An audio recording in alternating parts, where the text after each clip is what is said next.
La YouTube, eu sunt Mo, iar amicul meu este Teoriță și sunteți la ultimul nivel.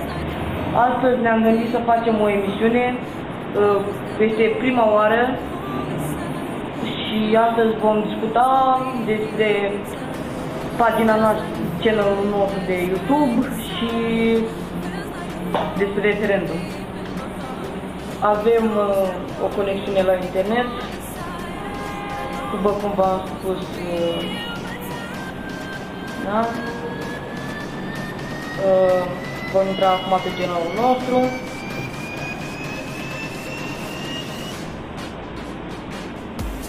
Nu uitați să dați like, subscribe pe YouTube, like pe Facebook și pe YouTube.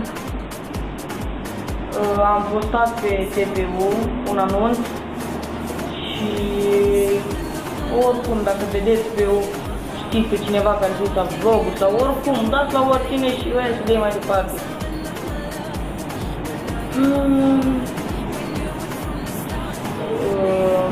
Ieri, în legătură cu referendumul, nu este un răspuns clar încât să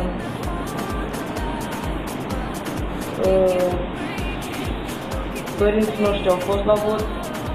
N-am puținare. Referendum. Da. Și acum iar încep să spun, dar trebuia să votez. Mă bat la cap pe ziua cu votarea. Păi, dar dacă e să votez, iar o să trăim. Și spune. Da, deci avem pagina deschisă. Avem în total, cred că vreo 8 sau 9 videouri, 7, nu, bine. Am upgradat pagina.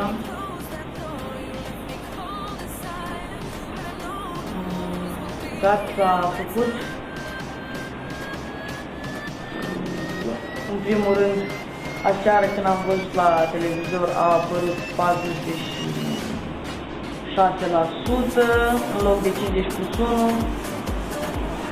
și azi dimineață că era 45,9. O să vă lăsăm aici știrea și o să mai facem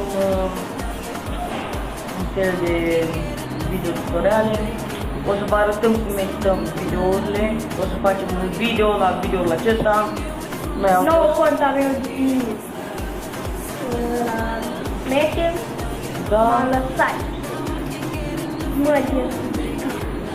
Deci, azi vom face un gaming la mine, de pe 6 vom face și la Fioliță, acasă. Sperăm că mergi bine. Eu am fost Momo, iar amicul meu. Fioliță. Nu uitați să dați like, subscribe, să împrășeați la oricine. Am făcut din bete. La revedere!